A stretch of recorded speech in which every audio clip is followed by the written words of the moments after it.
Academy of Islamic Propagation. Akadib.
Former Pastor Ajibade to please come up on stage to give us his testimonies in just 2 minutes.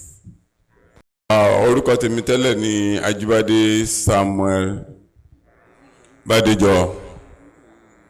Salamu alaikum wa rahmatullahi wa barakatuh. Bí mo ṣe sọ ní àná pé ọmọ bíbí ìlú yìí ni mi kì í ṣe àlejò. Bẹ́ẹ̀ tó yà mí lẹ́nu pé ẹnìkan tó sì pè mí lọ́sàn-án tó sọ pé Ajibade tó ń mọ̀ tó wà láàmì kébù tẹ́lẹ̀ tó jẹ́ Christian kì í ṣe òun lòún rí lórí stage lánàá pé wọ́n stay manage ni bẹ́ẹ̀ mo wá sọ fẹ́ nìyẹn mo ní oníbóyá fìlà tí mo dé ni torí pé kóòtù ló mọ̀ mí mọ́ mo ní alẹ́ òní my dress in such a way tó fi lè recognize mi so that wàá lè mọ̀ pé wọ́n stay manage wa wọ́n dẹ̀ rent wa wọ́n dẹ̀ hire wa. I have the privilege to mention some names. Mo sọ lálẹ́ àná mo ní at least ẹ bá mọ̀ anybody ẹ mọ̀ Ọláwálé Morris. Ọláwálé Morris ń ṣe program ọmọ Ifẹ̀ ní lórí rédíò tó wà lókè Ìtàṣẹ. Àjọ wà lámì kébù ni èmi ni mo gbà sámì kébù. Ìgbà yẹn ni mo jẹ́ pastor ní Full Redemption Chapel Mọ̀dákẹ́kẹ́. Four Square Gospel Church tó wà ní Ọ̀ràn Ifẹ̀. First pastor there was Pastor Obakin. Ajole Foundation ẹni. Mr. Tọ́pẹ́ Ọlágbájú, former principal Ife City College. Ó mọ̀ mí dáadáa, àjọ wà ní Full Gospel Businessmen Fellowship ni. So, pẹ̀lú orí ọ̀fẹ́ Ọlọ́run, àánú Ọlọ́run ni mo rí gbà tí mo fi kúrò ní Christianity wá sínú Islam. Torí pé Ọlọ́run fi jẹ́ kí n mọ̀ wípé Islam ní ọ̀nà.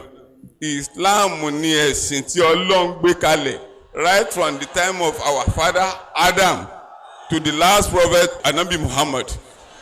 Ẹnikẹ́ni tó bá ṣe ẹ̀sìn míì yàtọ̀ sí Islam bí Al-Quran ṣe jẹ́ ká mọ̀ nínú Quran chapter 3 verse 85 Ọlọ́run ní òun ò ní gbà lọ́wọ́ ẹ̀. Ọlọ́run ní tó bá dijọ́ ìgbéǹde àlùkìámà irú ẹni bẹ́ẹ̀ yóò wà ní ẹni òfò. Advice mi ní àṣálẹ́ tàbí ní àárọ̀ yìí ni wípé tí o bá rí àánú Ọlọ́run gbà by the testimonies of the former pastors, by the lecture that will be given by our chief lecturer, ìbá dáa kó embrace àánú Ọlọ́run. Torí gbogbo ẹni tí Ọlọ́run bá fi àánú ẹ̀ hàn tó fi instruction rẹ̀ hàn tó fi òye ẹ̀ mọ̀ tí ò take ẹ̀ Ọlọ́run ní irú ẹni bẹ́ẹ̀ yóò pàdánù ayé yóò pàdánù ọ̀run. Salamu alaikum wa rahmatullahi wa barakatuh. My names are Isa Al-Matal Al-Hikma from Anambra State, born in Lagos, bred, buttered there, embraced Islam through the circumstances of research and conviction, and right now resident in Abuja, our nation's capital city.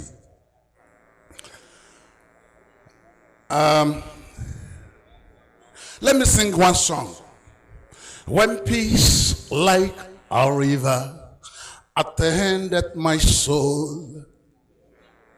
When sorrows like peace billows roll, he has taught me to say, he has known me to know it is well.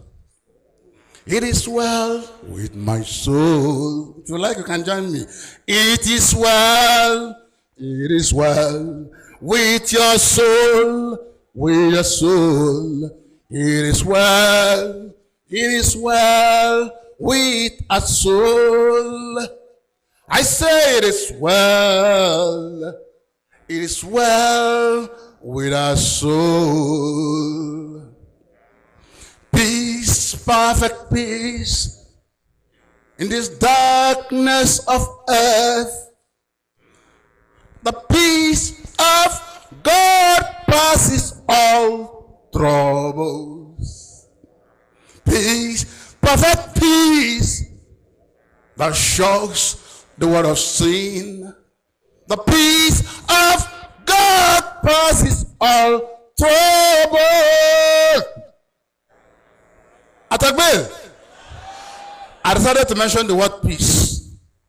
I decided to emphasize and enhance the word peace because that is what the religion of Islam is all about. I told you yesterday, the essence, the core, the crude, the rudiment, the fundamental, the basic doctrine of Islam, authenticated, recommended, prescribed by God, is nothing but peace. Peace with your mind, peace in your mind, peace in your heart, peace in your soul, peace in your business, peace in whatever you do. That is the essence. That is the reason why God applied, recommended Islam. And it's an Arabic word called peace. Simple. Okay? If whatever you are doing, you don't have peace, you can't succeed well. If you think you are succeeding, you will soon crumble. So wherever you are, ensure that peace reigns. That is simply what God prescribed. That's why it's called Islam. They are using it in the Arabic rendition. And I told you yesterday, in the Greek rendition, I didn't tell you, in the Greek rendition, it is Iofarona, Alpha, Ropha, Epsilon, Nu, Epsilon. That is Irene or Irene, which simply means peace in Greek. And in Rome and Latin Vulgate, it is called Pax. And you remember the Pax Romana that made the success of Roman emperors to be wonderful. And they ruled this world for 500 years. Pax Romana. And I told you in our side it is called Allah, Lafia. In Yoruba it is called Lafia. In Igbo it is called Udo. In Calabar it is called Emem. In Hebrew it is called Shalom. You cannot do without peace. Jesus said, blessed are the peacemakers, for they shall be called the sons or the children of God. This is the religion recommended by God. Peace, develop it as your own religion. Finally, let me tell you this. Finally, let me say this. All of us as we're sitting down here, we are pencils, we are biros, we are pens in the hand of God. Did you hear me well? I said, God made it to be a pencil. God made it to be a pen.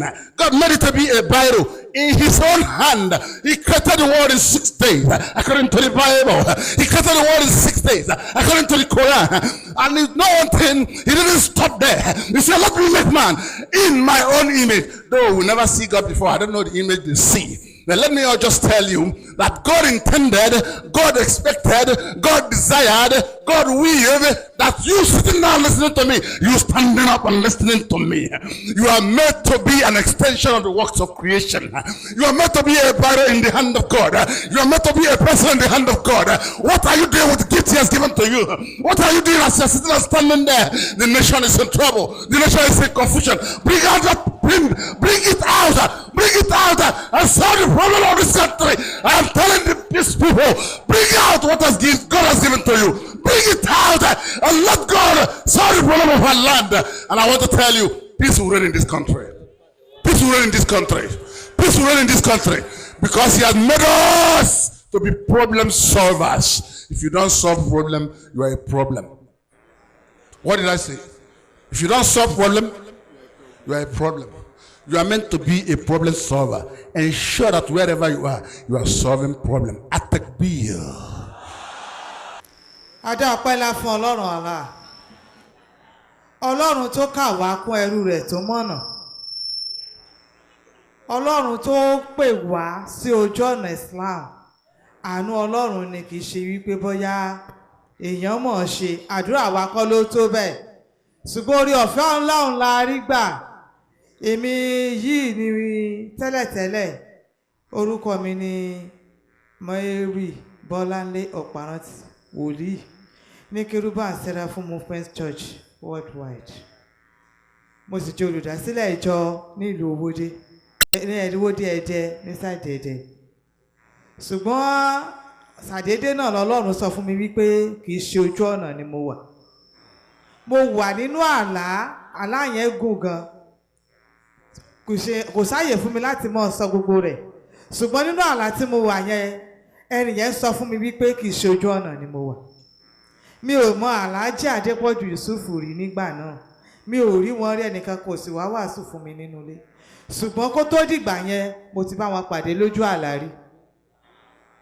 Èmi ò rí wọn rí ṣùgbọ́n mo bá wọn pàdé lójú àlá rí. Nígbà tí mo wá ń rí di òtítọ́ bọ̀, mo wá ṣẹ̀ṣẹ̀ wá wádìí wípé mo fẹ́ mọ ẹni tí wọ́n ń pè l'Alhaji Adépọ̀jù yìí gangan. Ẹni tí mo rí lójú àlá mo fẹ́ rí lójú ayé.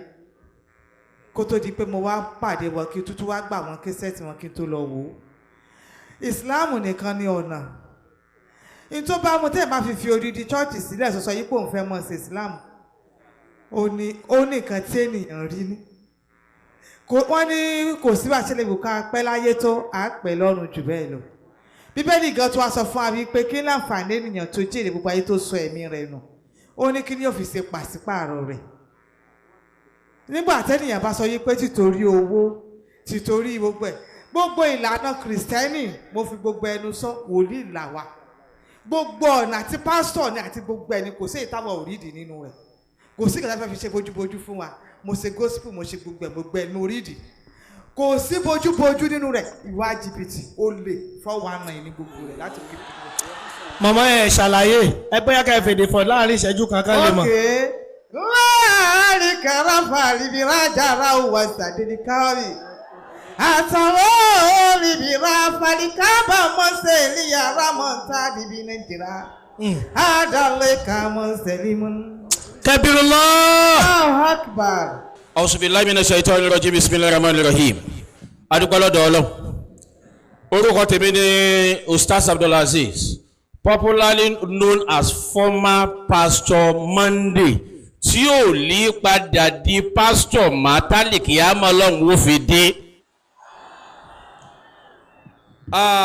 Ní Nàìjíríà lénìí, tí wọ́n bá béèrè lọ́wọ́ àwọn ọmọléèwé wípé ẹ̀sìn mélòó ló wà láyé, wọ́n ní ẹ̀sìn mẹ́ta. Wọ́n ní kí ni? Wọ́n ní traditional religion, Islamic religion and Christianity religion. Àwa rí wípé àwọn ẹ̀sìn méjì tí wọ́n kà yàtọ̀ sí Islamic religion kò lẹ́sẹ̀ ńlẹ̀. Ẹ̀sìn Islam gẹ́gẹ́ bí Al-Qur'an ṣe gbé e kalẹ̀, bákan náà gẹ́gẹ́ bí Bíbélì tí wọ́n ń kà bó ṣe gbé e kalẹ̀, bákan náà gẹ́gẹ́ bí àwọn onífá gẹ́gẹ́ bí wọ́n ṣe gbé ìwé wọn kalẹ̀. Wọ́n pèwé kan nínú ìwé Ifá odù 16 t'Ọ̀rúnmìlà. Àwọn onífá pé mo ṣe máa ṣàlàyé ìwé kankan ò sọ̀kalẹ̀ fáwọn onífá, ọgbọ́n orí ni wọ́n fi gbé ìwé wọn kalẹ̀. Ṣùgbọ́n wọ́n ṣàkíyèsí wípé àti Bíbélì o àti Al-Qur'an àti ìwé Ifá, ìsìláàmù ló fi ẹsẹ̀ múlẹ̀ dáadáa wípé ìsìláàmù yìí lọ́lọ́run ó tẹ́wọ́gbà tó bá dọjọ́ gbéra kíyámà. Màá wá mú ẹsẹ̀ méjì wá àti kò ti Bíbélì wọ̀, ṣùgbọ́n màá wá mú ẹsẹ̀ méjì wá nínú ìwé Ifá kó ba lè yé èmi àti ẹ àti gbogbo ẹni tí ó ń ṣàwó wípé kò sí ọ̀nà ń bẹ. Ojú ọ̀nà kan ṣoṣo tá a fi rí ìyọ́nú Ọlọ́run òun náà ní Islam. Nínú ìwé Ifá wọ́n pè kíní kan ní èjì ogbè, Pèsù chapter 19 àbí ẹ bá mi kà, ẹ máa gbọ́ o, kí ló wí? Àjàlọ́run sì wí fún Ọ̀rúnmìlà, Àjàlọ́run sì fi Ọ̀rúnmìlà ṣe ọba wọn. Nínú ìwé Ifá wọ́n pè kíní kan ní Àjàlọ́run. Kí ni ìtumọ̀ Àjàlọ́run yẹn? Nípa ọba tó ní ayé àti ọ̀run. Wọ́n ní ó fi Ọ̀rúnmìlà ṣe ọba wọn. Ẹ máa tẹ̀síwájú nítorí àsìkò. Nítorí wípé òun ni òtítọ́ ilé ayé.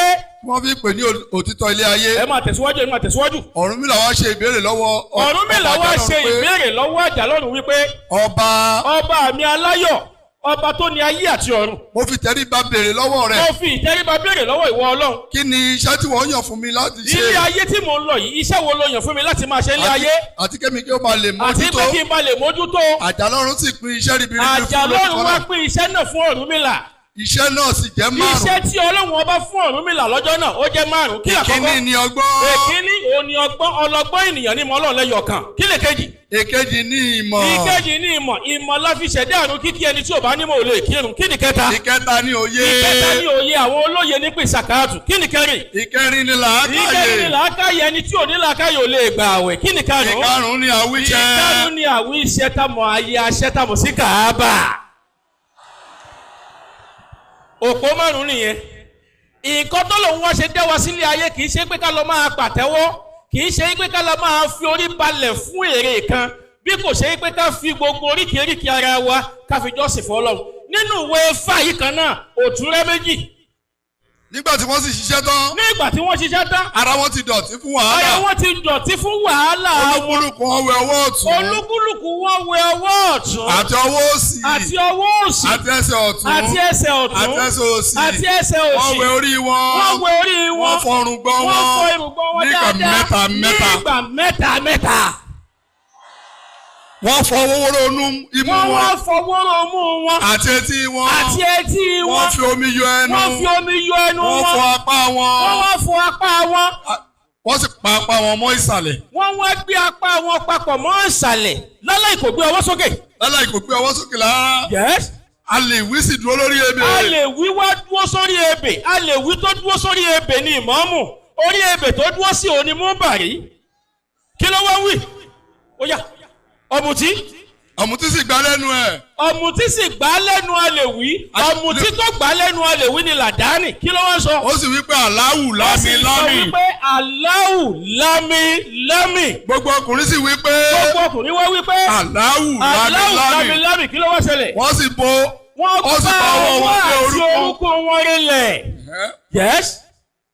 wọ́n fi orí wọn kọlẹ̀. wọ́n sì forí kọlẹ̀. wọ́n fi orí wọn kọlẹ̀. ní ìgbà méjì. ní ìgbà méjì. wọ́n tún dìde. wọ́n tún dìde. wọ́n tún ṣe bẹ́ẹ̀. wọ́n tún ṣe bẹ́ẹ̀. ẹ bá gbọ́dọ̀ tóbi. ṣé o wá rí wípé ìrun ni wọ́n kí nínú ìwé fáyì? tó bá jẹ́ sí pé àwọn aláwo bá fẹ́ tẹ̀lé ìwé tí wọ́n gbé kalẹ̀ ni eléyìí tí wọ́n ń ṣe yẹn kọ́ ló yẹ kí wọ́n máa ṣe. ó yẹ kí wọ́n wọnú Islam láti wá máa jọ́sìn fọlọ́. salamu alaykum wa rahmatulahi wa barakatuh. Anabi Muhammad tó bá jẹ́ pé láàrin àwọn àgùntàn mi ni mo wà báyìí tí bá ní praise the Lord hallelujah fẹ́ lè fa etí mi ya Anabi Muhammad.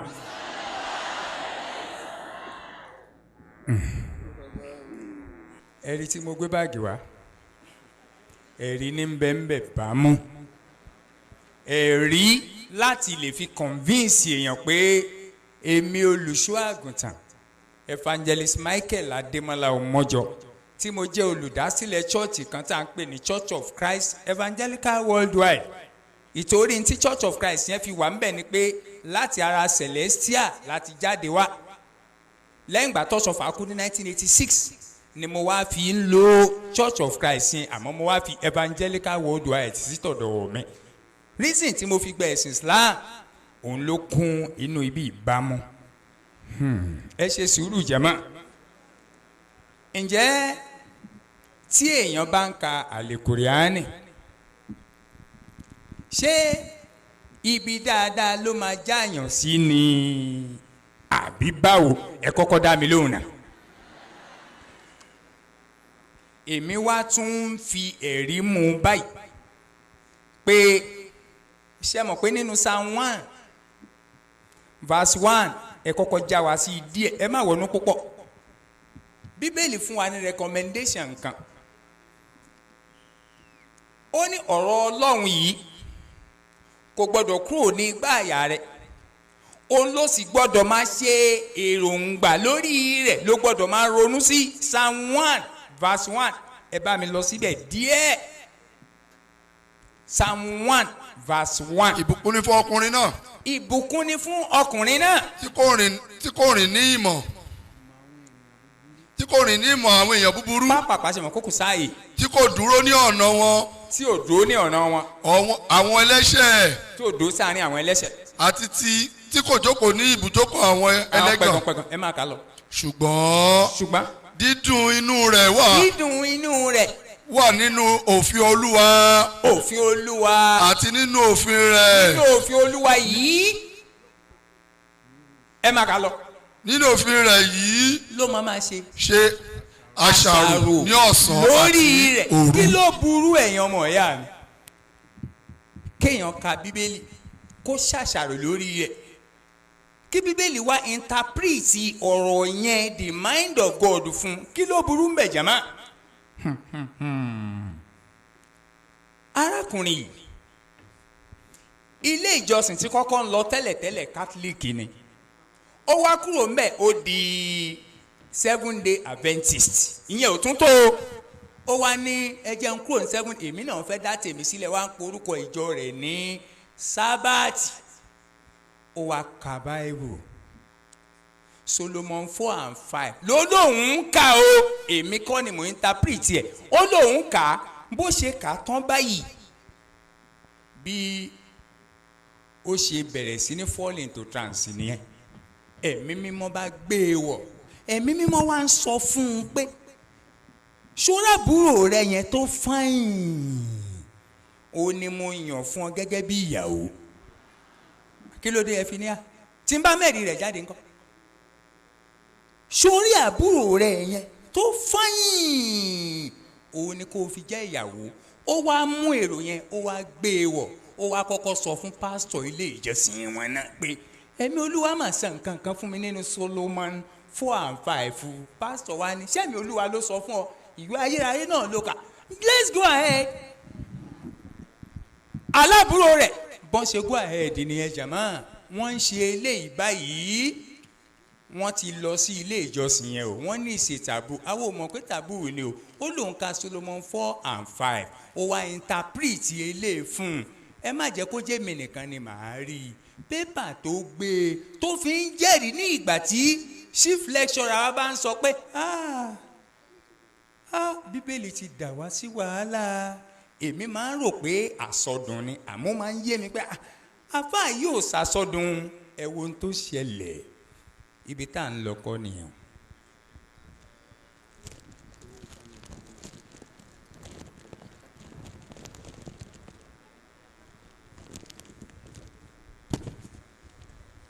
ṣebí gbogbo yín lẹ mọ̀ pépà yìí Saturday Telegraph ní sátidé tó kọjá ọ̀rọ̀ tá a fẹ́ sọ lé lérí nìyí o àbúrò rẹ̀ ló fẹ́ tó sọ di ìyàwó ẹ̀ mọ̀ táwọn ọ̀dọ́ ibi tọ́rọ̀ yẹn ti bẹ̀rẹ̀ gan ni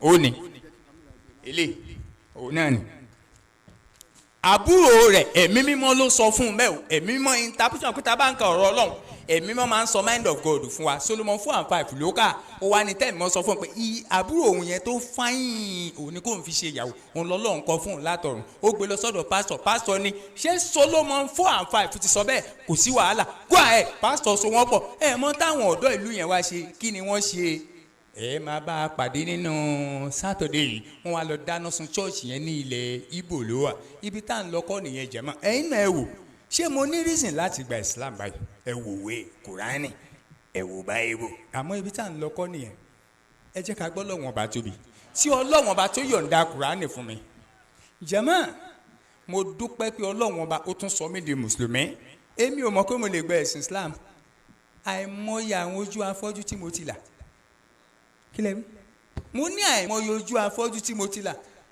àbẹ́fẹ́ kí n ṣó sample fún yín kí lẹ wí kí lẹ wí kí làwọn ìjẹ́rìí Islam tó wà ní Jerusalem ẹ rí i pé a kà nínú Bible bá a ṣe kà nínú Bible wípé Mountain Sinai ibẹ̀ ni Olúwa ti gbé òfin lé Mósè lọ́wọ́ ẹ wá rìnrìn àjò lọ sí Sinai báyìí bóyá ẹ máa bá orò chọ́ọ̀chì kan ń bẹ̀ mọ́ṣáláṣí Sinai Central Mosque lẹ́ máa bá pàdé mẹ́jẹ̀má ẹ jẹ́ ká tún lọ sí àyè yìí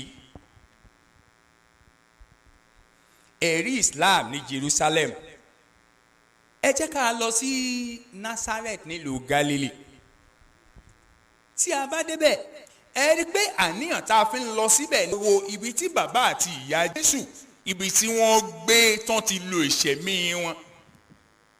a wá béèrè lọ́wọ́ instructor wa pé ẹ jọ̀ọ́ ṣé Jésù ní bàbá láyé ni? wọ́n ní Jésù ò ní bàbá láyé o.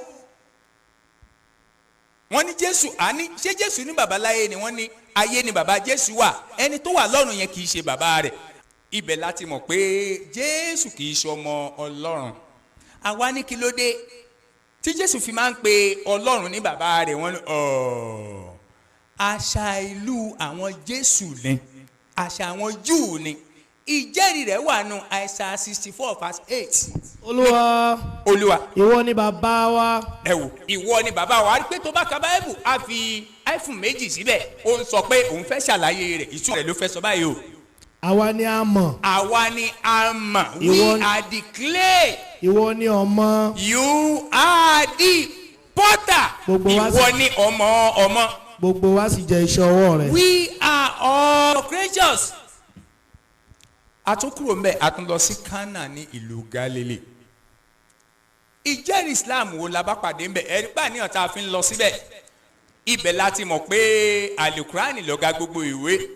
torí àníyàn tá a fi lọ sí Kánà ní ìlú Gálílì òun ni láti lọ wo ibi tí Jésù kọ́kọ́ ṣe iṣẹ́ ìyanu. àwa béèrè pé láti ìgbà tá a ti bí kò ṣe iṣẹ́ ìyanu ni wọ́n ní ó ṣe, ó wà nínú ìwé tí ó pé. àwa ń wò pé ìwé wo ló pé? wọ́n ní Bíbélì ti tọ́ka ìwé yẹn nínú 1 Corinthians 13 verse 9 to verse 10 tó ti sọ pé ìmọ̀ wa apá kan ni, àwa sì sọ àsọtẹ́lẹ̀ ní apá kan, ṣùgbọ́n nígbà tí ìwé tí ó pé bá dé èyí tí sapá kan yóò dópin. àwa ń wọ́ndà pé ta la máa fi ìwé yẹn rán, báwo lòjíṣẹ́ yẹn ṣe máa rí. wọ́n tètè jẹ́ ká mọ̀ pé ẹni náà ò ní mọ̀ ọkọ mọ̀ ọ́kà Àìsáyà 29 verse 12. a sì fún pé ká èyí òun á sì pé èmi kò mọ ìwé kà, àtàwọn mọ̀ pé Kùránì ni. ẹ jẹ́ àkúrò ńbẹ̀. a lọ sí Bethsaida. ẹ rí pé kò sẹ́ni tó bá lọ sí Jerusalem tó máa rí ibi tí omi odò ti ń ru. béèrè lọ́wọ́ àwọn tó ń lọ tó ń jẹ́ pásítọ̀ rẹ pé ṣé ó rí ibi tó omi odò ti ń ru? àwa kúrò ńbẹ̀ adé Masjid Al-Aqsa ní Jerusalem. ibẹ̀ láti fọ ọwọ́ tá a fọ ẹsẹ̀. kí la wá ṣe lẹ́yìn ìgbà tá a fọ ọwọ́ tá a fọ ẹsẹ̀? a kírun náà ni. ní ìgbà tí mo lọ kí ìyá mi lẹ́yìn ìgbà tí mo gba ẹ̀sìn Islam, mo wá rí ìyá mi tó ń jẹ ẹlẹ́dẹ̀. ẹran yìí lẹ̀ ń jẹ ni. ìyá mi ní ẹran tí mo fi tọ́ ọ dàgbà lélẹ̀. ṣé ìtòrò lọ gba ẹ̀sìn Islam? mo ní ìyá mi ẹran èèwọ̀ ni nínú Islam, èèwọ̀ ni nínú Bákọ́rà. ó ní àṣẹ lè wọ̀ fún ẹ̀jẹ̀ òkú mbẹ́tì àti ẹran ẹlẹ́dẹ̀ àtẹran tí wọ́n dú tí wọ́n porúkọ Ọlọ́run ọba sí. ìyá mi ní tẹ̀yìn mùsùlùmí nìyẹn, àwa ń jẹ́ lọ́dọ̀ tiwa, tó bá lè fún mi lẹ́rìí níbi tá a kọ́ sí nínú Bíbélì pé èèwọ̀ ni ẹlẹ́dẹ̀. mo wá ní ìyá mi ẹ já lọ sínú Leviticus 11 verse 7 to verse 8. èèwọ̀ ni ẹlẹ́dẹ̀ àti ẹlẹ́dẹ̀. nítorí pé ó la bàtà ẹsẹ̀. nítorí tí ó la bàtà ẹsẹ̀. ṣùgbọ́n kò jẹ àpọ̀jẹ. aláìmọ̀ ni fún yín. aláìmọ̀ ni ó já sí fún yín. ẹ̀yin ò gbọ́dọ̀ jẹ inú ẹ. nínú ẹran wọn ẹ̀yin kò gbọ́dọ̀ jẹ. bẹ́ẹ̀ ni ẹ gbọ́dọ̀ fọwọ́ kò òkú wọn ẹ̀yin kò fún ẹ. gbọ́dọ̀ fọwọ́kàn. aláìmọ̀ ni ó já sí fún yín. mo rántí pé nígbà tí bàbá mi kan kú, kódà àyẹ̀bá àmọ́ ẹ̀ ju ọdún kan lọ. àṣé ọjọ́ tó kù bá kú lẹ̀ ká sin òkú. Bíbélì náà jẹ́rìí rẹ̀. ẹ̀rù Ọlọ́run bà mí, ẹ̀rù Ọlọ́run bà mí o, ohun tó bá ti pinnu lọ́kàn rẹ̀ kò sẹ́dá tó lè dá dúró, kò sẹ́dá tó lè dá dúró, mo wí kò sẹ́dá tó lè dá dúró, ẹ̀rù Ọlọ́run bà mí, ẹ̀rù Ọlọ́run bà mí o, ohun tó bá ti pinnu lọ́kàn rẹ̀ kò sẹ́dá tó lè dá dúró. Àtàgbé orúkọ mi tẹ́lẹ̀ ní evangelist stroke area pastor Joseph Sunday Olúwaṣínà Awóṣínà, ní ìsìn Nurudeen Awóṣínà. mo jẹ́ area pastor ní Redeemed Christian Church of God, Edo Province 2, Ovia South West, Benin City, Edo State. mo fi ìjọ márùn yìí sílẹ̀ lérí nǹkan kan tó ń jẹ mí ní ọkàn tó dẹ̀ jẹ́ ìdààmú fún mi. Ìkíní, tí bàbá àti ìyá ènìyàn tó bá bí ènìyàn, wọ́n máa ń ní òfin tí bàbá àti ìyá máa ń fún àwọn ìyàwó tàbí àwọn ọmọ tó wà nínú ilé tó máa ń tẹ̀lé tí ilé fi máa ń ní àlàáfíà. Ìjọba orílẹ̀-èdè ó máa ń ní òfin àti ìlànà tí wọ́n máa ń kọ sílẹ̀ tí àwọn ọmọ orílẹ̀-èdè máa ń tẹ̀lé tó fi máa ń tù tó fi máa ń bà. Inú ilé kọ̀ọ̀kan pàápàá jùlọ èdè kọ̀ọ̀kan ó ní bí oníkálukú ó ní bí wọ́n ṣe ń kíra wọn. Èmi ní ìsìn Ìjẹ̀ṣà ní mi rè. Tá a bá fẹ́ kí àwọn òbí wa á lie down pátápátá ni ègbọ́n wa á kalẹ̀. Àwọn aláwùsá ránkàṣì dédé ni. Oníkálukú ó ti ní àṣà ẹ̀. Àṣà títọ́ Ọlọ́run náà tó fi dá ọkùnrin tó fi dá obìnrin oníkàṣe kínni oníkàsí òun. Ẹ̀sìn ni Ọlọ́run nílò lọ́wọ́ wa. Báwo la ṣe wá ń sin Ọlọ́run? Mo rí wípé nígbà tí mo wà ní church tẹ́lẹ̀ gẹ́gẹ́ bí ìjọ ṣe pín sí méjì tí a mọ àwọn nǹkan sí orthodox tá a mọ àwọn nǹkan sí protestant. Mo rò wípé nínú àwọn ọ̀rọ̀ mi sí ẹ̀yìn mo sọ bíbélì tó kọ́kọ́ jáde ní ilé ayé 1815 from Catholic ló ti jáde, wọ́n reproduce yẹ títí tí àwọn protestant fi jáde. Inú ìwé orthodox 73 chapter ló wà ń bẹ̀, inú ìwé àwọn protestant 66 chapter ló wà ń bẹ̀. Èwo ni a wá fi kún, èwo ni a yọ ń bẹ̀, ṣùgbọ́n méjèèjì yìí náà praise and worship náà ni, ìsìn àti ìyìn. Náà nílànà Islam tá a bá fẹ́ sin Ọlọ́run àtọkùnrin àtobìnrin, ó jẹ́ tẹ̀blík ni ó jẹ́ amadíà ni, kò sírú ẹ̀sìn kò sírú orúkọ tó o lè jẹ́ once tó o bá ti jẹ́ mùsùlùmí. Ẹ̀rùn kíkí ni ní ẹ̀ẹ̀márùn lójúmọ́ tó yẹ pé gbogbo wa la mọ̀ bó ṣe rí. Bó o dé London bí wọ́n ṣe ń kí ní Nàìjíríà náà ni wọ́n ṣe máa kí ń bẹ̀. Bó o dé India the same thing ni, bó o dé Ghana the same thing ni, bó o dé America the same thing ni, bó o dé Indonesia the same thing ni, bó o dé India the same thing ni, bó o dé North the same thing ni, gbogbo àgbáláyé pátápátá the same thing náà ni. Kò dẹ̀ wájọ wá lójú torí ìwé Zephaniah chapter 3 verses 9 Zephaniah chapter 3 verses 9 òun náà sọ bẹ́ẹ̀. Ó ní òpin ayé ó ní èdè kan, ó ní màá kó àwọn ọmọ ẹ̀dá ènìyàn jọ. Ó ní èdè kan ṣoṣo ni wọ́n á fi ṣe kíni ni wọ́n á fi máa sìn mí. Ó dẹ̀ jáde náà nínú ìwé Genesis chapter 11 verses 1 Genesis chapter 11 verses 1 ó sọ bẹ́ẹ̀ náà. Ó ní gbogbo àwọn ọmọ Ádámọ̀ èdè kan ṣoṣo àti ìṣe kan ṣoṣo ni wọ́n fi ń sin òun. So kí ìjọsìn fún Ọlọ́run òun ní pé kí ni ká fi orí kanlẹ̀ fún Ọlọ́run ọba ni, ṣùgbọ́n ní ìlànà Christianity kò ń ṣe bẹ́ẹ̀.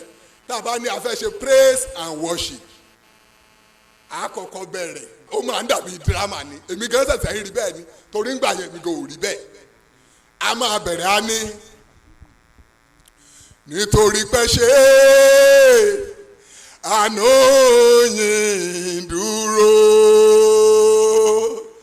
torí pé ṣe àánú yín dúró, torí pé ṣe o, torí pé ṣe àánú yín dúró. Nítorí náà lè ṣe jẹ́ Olúwa lórí ayé wa, nítorí náà lè ṣe jẹ́ Olúwa. A lè ṣe, a lè wí, a lè wí, a lè ṣe, nítorí náà lè ṣe ń jẹ́ Olúwa. Òṣùbà rere, òṣùbà rere, ọba tá ò rí, tá a rí iṣẹ́ ọwọ́ rẹ̀. Òṣùbà rere o, Jésù tá ò rí, tá a rí iṣẹ́ ọwọ́ rẹ̀. Òṣùbà rere o. step 1 nìyẹn kí là ń ṣe bẹ́ẹ̀ yẹn à ń jọ́sìn fọlọ́ náà ni step 2 àwa ni kò sán ṣòkòtò ẹ dáadáa kò sán ọmọ ẹ kò sán dáadáa sẹ́yìn níwọ̀ tó bá gbọ́ ọmọ sẹ́yìn ìwọ tó bá gbọ́ ọmọ sẹ́yìn mú ṣòkòtò ẹ ṣe kékeré kíni torí pé à ń ṣe kí náà ni à ń sin ọlọ́run ni ṣùgbọ́n nígbà tá a bá ní ká sin ọlọ́run yẹn ó lè sòyìnbó o ó lè sàwúsá o ó lè ṣe yorùbá o mi ò sá anyhow bó o bá ti ṣe mọ̀ ọ́n ṣe ló ṣe pẹ̀lú kíni pẹ̀lú àtẹ́wọ́ àti ijó gbogbo bó bá ṣe lè ṣe ni kó máa ṣe kí náà là ń ṣe à ń sin ọlọ́run náà nìyẹn tó bá jẹ́ pé CAC la wà ọ̀nà àrà la máa gbé gbọ́ ó lè ní jésù jẹ́wọ́ ara rẹ jésù jẹ́wọ́ ara rẹ tá a máa pàtàkó tá a máa làágùn tó bá dẹ̀ jẹ́ pé bébí chọ́ọ̀chì àwọn protestant bíi irú redeem nínú ẹ̀sẹ̀ nígbà tá a ti ṣe irú eléyìí tí mo ṣe tán ní ẹ̀sẹ̀ mostly redeem christian church of god nǹkan tá a kọ́kọ́ máa ń ṣe nìyẹn nígbà tá a bá wá parí tá a wá gbé tamborí wa mi ò gbé wálé ni come and join me sing hallelujah. Hallelujah, Jehovah Jireh has done me well. Come and join me, sing hallelujah. Hallelujah, Jehovah Jireh has done me well. Jiro geneme, Jiro geneme. Àti bẹ́ẹ̀ bẹ́ẹ̀ lọ, Ọlọ́run sì wá lọ́nà. Kí ló ń tẹ̀ láti sọ? Wá síbí láti sọ wípé à ń takò ẹ̀sìn kan. Tàbí à ń wá síbí láti sọ wípé no àwa la dáa jù nǹkan tá à ń tẹ̀ láti sọ ni wípé pápá jùlọ gbogbo àwọn tá a wà ń bíbí Redeemed Christian Church of God kò ń fìyà jẹ pásítọ̀ wọn à ń gbádùn bẹ́ẹ̀ pápá jùlọ àwọn tá a níjọ ìjọ márùn tó wà ní abẹ́ mi area wa ó ní àkáǹtì títí ẹ̀ province wa ó ní àkáǹtì títí ẹ̀ parish kọ̀ọ̀kan ó ní àkáǹtì tẹ̀ so kábà sọ wípé nítorí owó ló lé wa wá bíbélì ni what shall it profit a man to gain the whole world and lose his only soul ó ní kí ló fi máa ṣe exchange fún ẹ̀mí ẹ̀ tó bá sọnù ìdí ẹ̀ ló fà táwa náà fi wá síbi tó wá sí church nínú ẹ̀sẹ̀ tá a bá fẹ́ give testimony praise the lord praise the lord praise the lord mo ń wáṣẹ́ mi ò ríṣẹ́ ṣùgbọ́n Ọlọ́run ti pèsè iṣẹ́ fún mi mo ń wáyàwó mi ò níyàwó Ọlọ́run ti pèsè ìyàwó fún àwọn nǹkan ayé la máa ń wá testify bẹ́ẹ̀ ní alẹ́ yìí àwa testify nǹkan ayé nǹkan ọ̀run làwa wá polówó wípé kò sí ọ̀nà kankan tí ènìyàn fi lè wọ ìjọba ọ̀run tí ènìyàn fi lè rí ojú rere ọ̀run àyàfi ẹ̀sìn àlàáfíà tó ń ṣe Islam. Salaam alaikum wa rahmatulah. Wa alaikum salam wa rahmatulah wa barakatuh. Bàbá wa Sínítọ̀ Iyọ̀lá Omiṣore ó yẹ kẹ́ ẹ máa wò ó pé àwọn mùsùlùmí mọ̀ láyà o ẹ wá ṣe program ẹ wá ń bi pé àwọn christian wá kán wá béèrè ìbéèrè àti ìdè segment wọn o ẹ rí wa wò bí ìran. Auzubillahi minash shaitani rajim bismillahir rahmanir rahim náà adúpẹ́ lọ́dọ̀ Ọlọ́run ọba bó o bá lè dúpẹ́ mi dúpẹ́ ọmọ mi Abdulhakeem ó lóun ò bú mi pé mo ṣẹ̀wọ̀n nítorí Islam tẹ́wọ̀n mi bá tún yá nítorí Islam I am ready. I am very ready. Ọpẹ́ ní fọ́lọ́run ọba ẹjẹ́ àdúpẹ́ jẹ̀ mọ́ Ọlọ́run tó ṣe wá ní mùsùlùmí là ń dúpẹ́ fún o ọba tí ò jẹ́ Ádámù jìnnà ọba tí ò jẹ́ ó dijọ́ náà kó sọ pé mẹ́rí o àdúpẹ́ lọ́dọ̀ Ọlọ́run náà ìka ìgẹ́ Ọlọ́run kó máa bá aṣáájú ẹ̀dá Muhammad àtàwọn aráàlú rẹ̀ àtàwọn sábẹ́ rẹ̀ tó mọ́ gbogbo mùsùlùmí àgbáyé pátápátá àánú Ọlọ́run kó mọ̀ fẹ́ nìkọ̀ọ̀kan wá lẹ̀ tí dé bẹ́ẹ̀ dá tí fi sọ pé ò ṣe ìsìláàmù mọ́ Ọlọ́run abẹ́ ọmọdé ó kàn wá láéláé mo wá àkókò yìí náà mo ń fi bẹ Ọlọ́run gbogbo àwọn tó wà ń bí lẹ́ni ẹ̀mí ní gbàṣẹ́ àní ní gbà ẹ bá àwíjù bẹ́ẹ̀ lọ ní gbà Ọlọ́run ò dákun èṣù ní jẹ́ bẹ́ẹ̀ mọ́sà ìbá wa lé kúrò ẹ sàmì dáadáa àìṣe bàbá àṣùwé tá a máa ṣe tíátà lórí kínní. We are talking reality.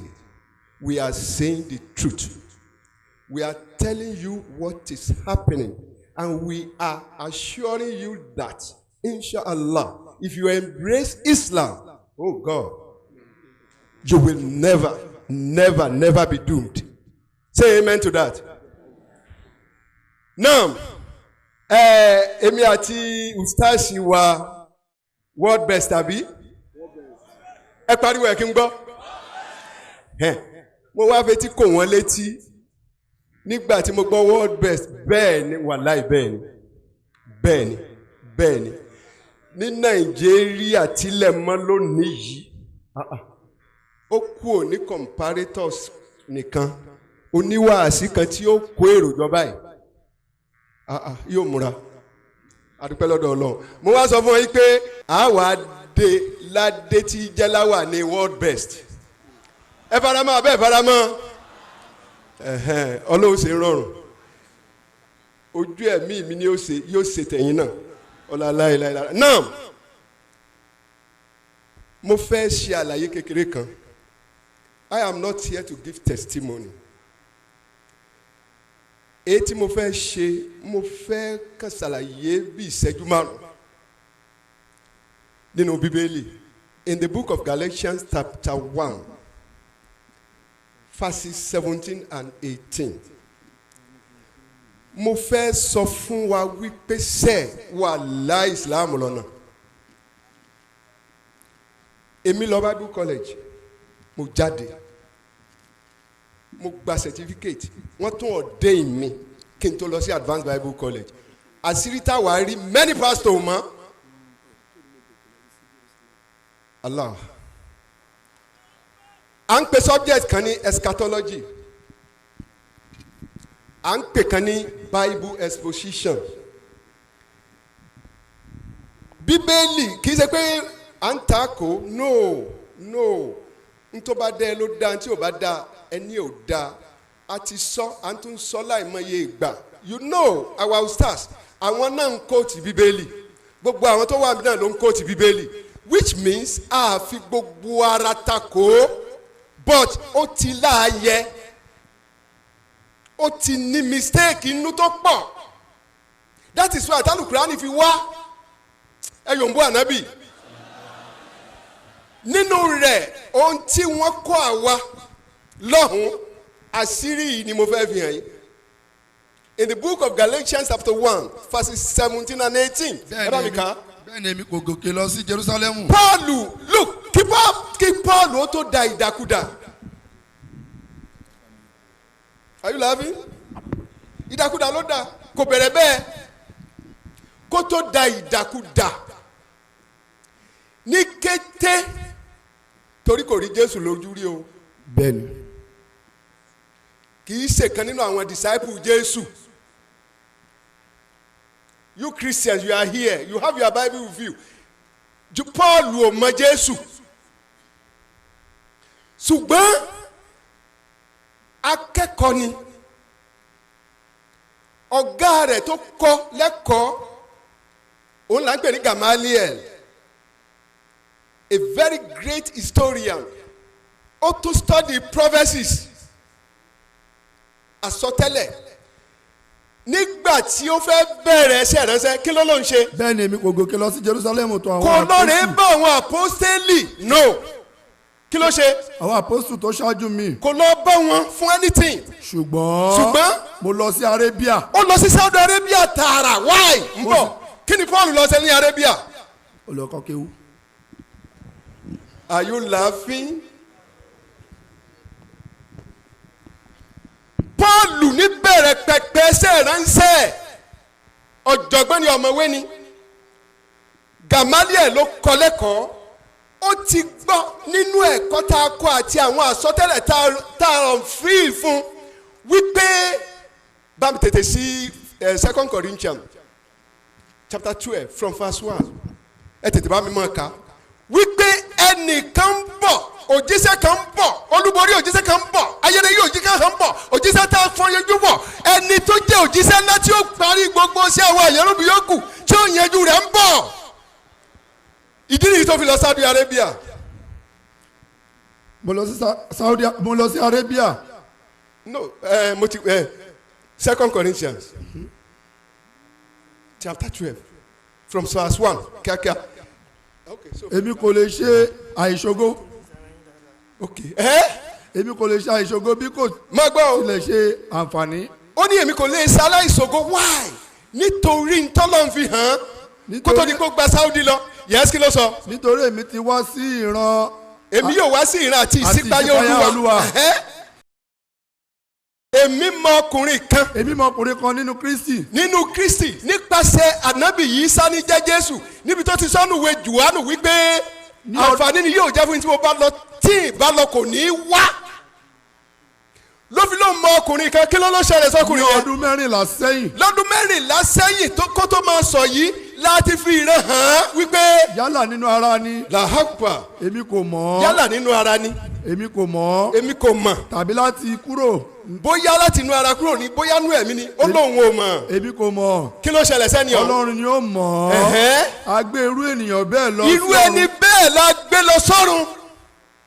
sí ọ̀run kẹta. ẹ yóò bọ́ ànábì. a ti sọ àsọtẹ́lẹ̀ yìí kó tó di pé ànábì rìnrìn òru. ó lé mi mọ irú ọkùnrin bẹ́ẹ̀ ọdún 14 sẹ́yìn lé a gbé e lọ sọ́run. yes mo ń bọ̀ wíyà. a gbé e lọ sí ọ̀run kẹta. èmi sì mọ irú ọkùnrin bẹ́ẹ̀. yálà nínú ara. bóyá ara ni. tàbí láti ara. kúrò nínú ẹgbẹ́ tóbi fọ́nà ná ọjọ́ ti ń lọ mo ń bọ̀.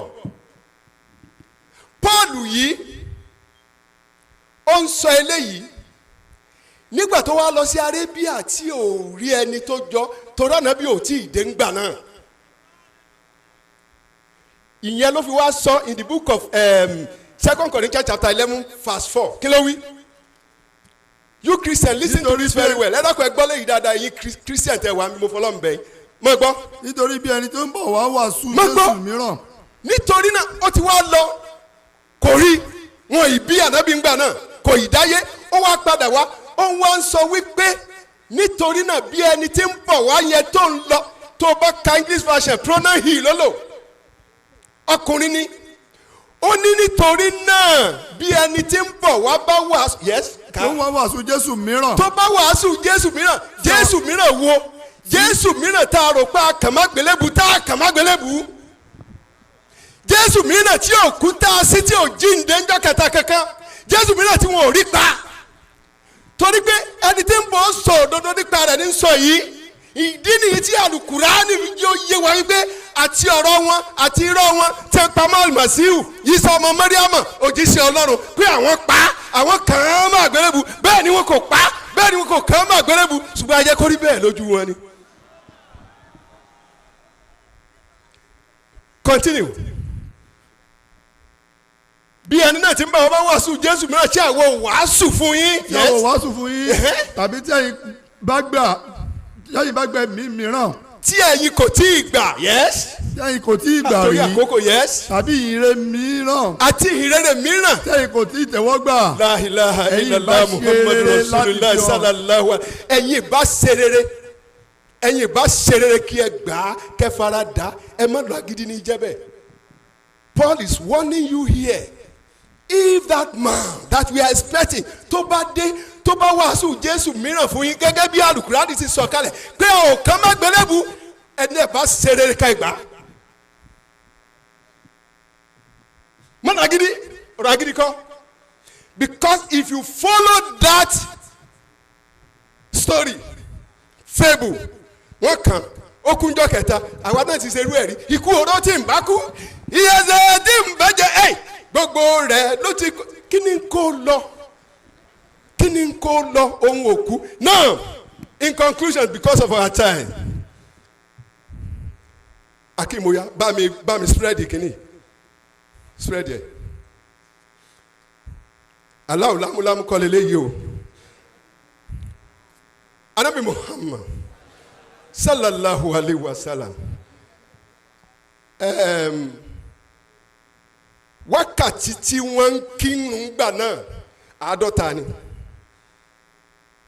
Mi ní ẹ̀ka, if you go into the book of Genesis chapter 18 from verse 24 wàá rí n bẹ́ẹ̀ 50 ni. Ànábì Ibrahim wọ́n bẹ̀bẹ̀ Ọlọ́run dínkù nígbà tó dórí 10 lọ́lọ́run ò dá lóhùn mọ́. Why? Tọrọ ń sẹ́kù di ẹnìkan tí ń bọ̀ tá a fún ní 5. Ayọ̀ ń bọ̀ jíṣẹ́. Now ẹ rí i pé mẹ́sàn-án kìíní ẹ tó tètè bá mi ka Galatia yẹn. Galatians chapter 1 verse 17 ẹsẹ̀ tó tẹ̀lé yẹ ẹ̀ka lẹ́ẹ̀kan ẹ rí i pé mẹ́sàn-án ni. Nígbà tó rìnrìn òru gẹ́gẹ́ bí Bíbélì ṣe sọ yìí tó mọ ọkùnrin kan ní ọdún 14 ṣe á sí lójú a fi ìsípayá hàn Paul kó tó dìdàkudà. Ìdí ẹ̀ nìyẹn tí Agrippa fi sọ pé ní Paul orí rẹ̀ dàrú ẹ̀kọ́ àkọ́jù ti bà ọ́ lórí jẹ́.